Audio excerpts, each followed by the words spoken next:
Assalamualaikum warahmatullahi wabarakatuh. Perkenalkan, nama saya Dava Putra Prasetyo, NIM 12405193267.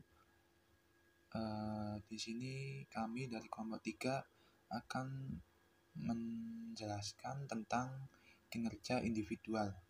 Baik, langsung saja.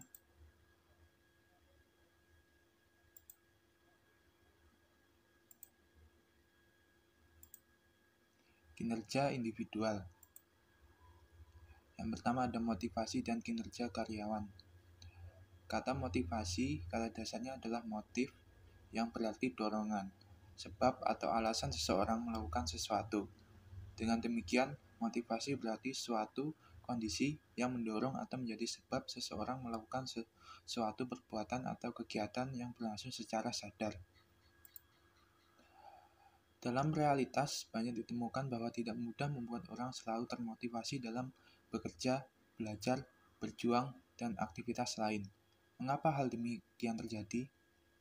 Pertanyaan macam ini setelah ditelusuri penyebabnya ternyata ada bermacam-macam, seperti ada rasa bosan dengan rutinitas yang harus dilakukan setiap hari, apa yang dilakukan kurang atau tidak pernah mendapat penghargaan yang sepadan, tidak pernah atau sangat jarang melakukan refreshing, terlalu serius, dan penyebab lainnya.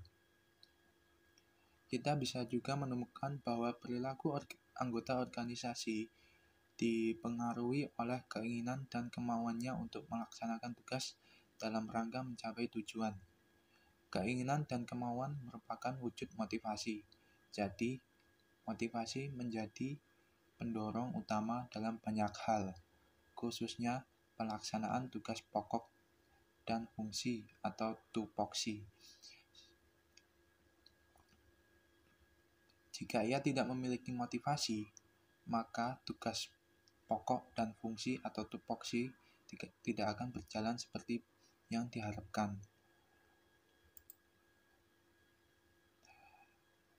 Yang kedua ada desain pekerjaan dan organisasi.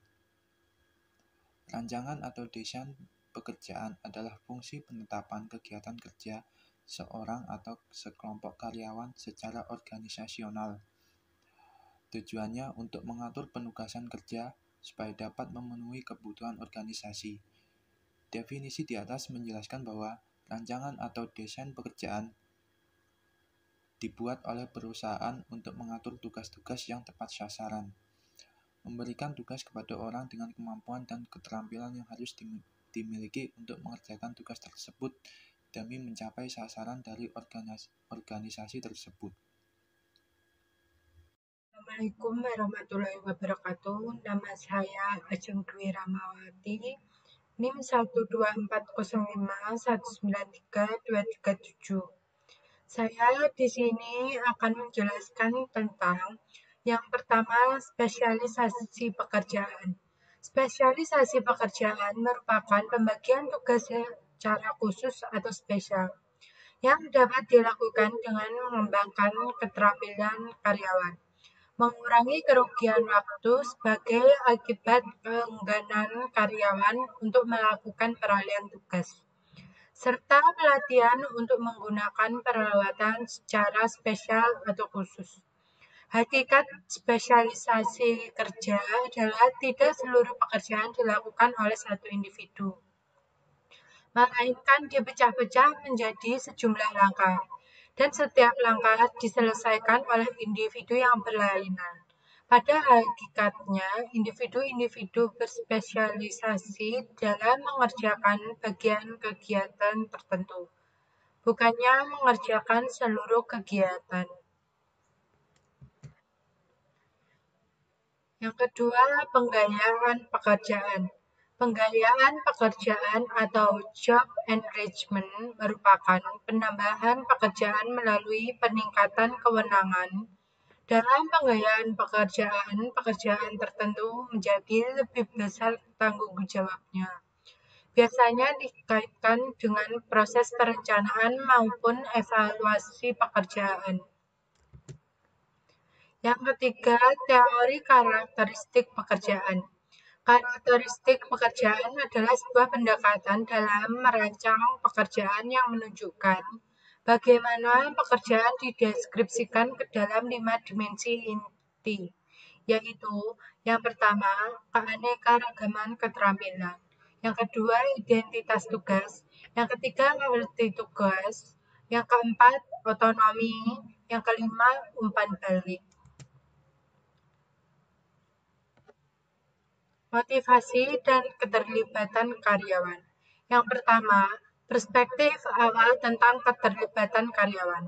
Pembelajaran adalah komponen kunci lainnya dalam motivasi karyawan. Dalam organisasi manapun, karyawan dengan cepat mengetahui mana perilaku yang dihargai dan perilaku mana yang diabaikan. Jadi, pembelajaran memainkan peran kritis dalam mempertahankan perilaku termotivasi. Pembelajaran adalah perubahan yang relatif permanen dalam perilaku atau potensi keperlakuan yang dihasilkan dari pengalaman langsung maupun tidak langsung. Penguatan interval variabel. Yang kedua, area-area keterlibatan karyawan. Keterlibatan karyawan adalah sebuah proses partisipatif yang menggunakan masukan karyawan untuk meningkatkan komitmen demi mencapai keberhasilan organisasi. Ada dua hal keterlibatan karyawan, yaitu manajemen partisipatif dan partisipasi perwakilan. Yang pertama, partisipasi manajemen. Yang berbeda dari karakteristik umum untuk semua program manajemen partisipatif adalah pengambilan keputusan bersama, di mana bawahan berbagi tingkat signifikan mengambil keputusan kekuasaan dengan manajemen superior. Yang kedua, perwakilan karyawan. Tujuannya adalah untuk mendistribusikan kekuasaan dalam sebuah organisasi, menempatkan tenaga kerja pada pijakan yang lebih setara dengan kepentingan manajemen dan stakeholders, dengan membiarkan pekerja diwakili oleh sekelompok kecil karyawan yang benar-benar berpartisipasi. Perkenalkan, nama saya Septian Firmansyah, kelas MTF 3F, NIM terakhir 248. Saya akan menjelaskan tentang teknik-teknik dan isu-isu keterlibatan karyawan. Yang pertama, tempatkan orang di posisi yang tepat.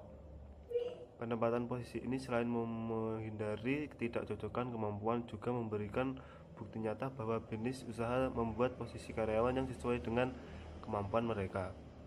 Yang kedua, berikan pelatihan. Selain memberikan karyawan posisi yang tepat, juga wajib memberikan mereka pelatihan. Fungsinya untuk mengukur dan memberikan kemampuan baru bagi karyawan ini. Ini berkaitan erat dengan program pembantu individu. Yang ketiga, pemberian tugas yang berarti. Selain posisi yang tepat, pemberian tugas yang berarti bagi bisnis juga menjadi cara ampuh untuk menunjukkan bisnis membutuhkan kinerja prima karyawan, sekaligus bisa memberikan dampak keterlibatan lebih dengan karyawan. Yang keempat, lakukan pengecekan secara dan berkala diskusi. Ujung tombak strategi peningkatan keterlibatan karyawan dengan bisnis adalah manajemen atau pemimpin. Sebagai pemimpin, selain memiliki hubungan yang baik dengan karyawan, memberikan perhatian terhadap kinerja mereka adalah sebuah kewajiban. Implikasi global. Tidak setiap pendekatan telah mempelajari oleh penelitian lintas budaya.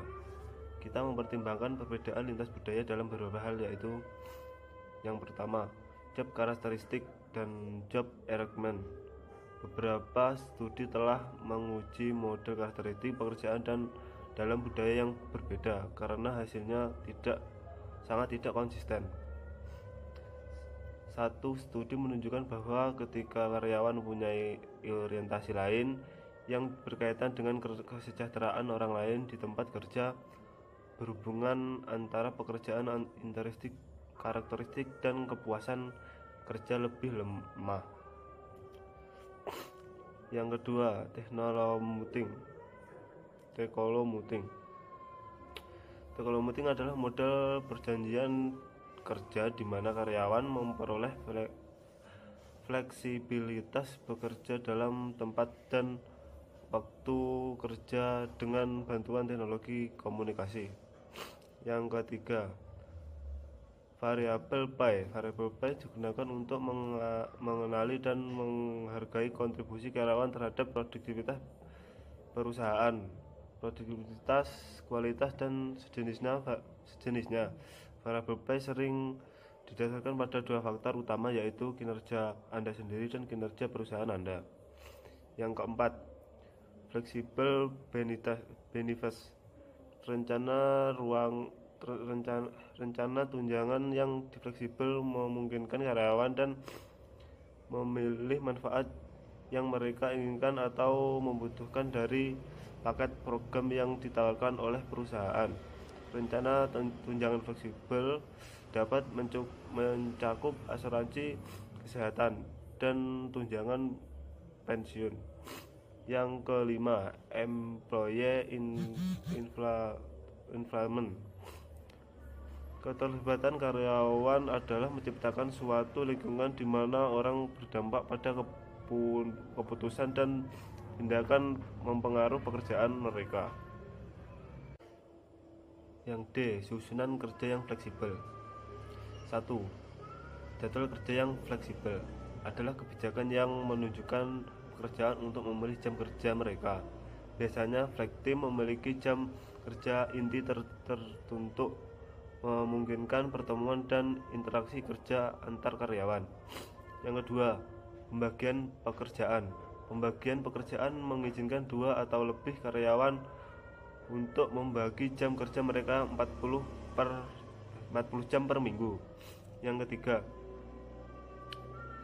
telekommuting adalah pekerjaan di rumah minimal 2 hari dalam seminggu dan berhubung pada kantor perusahaan.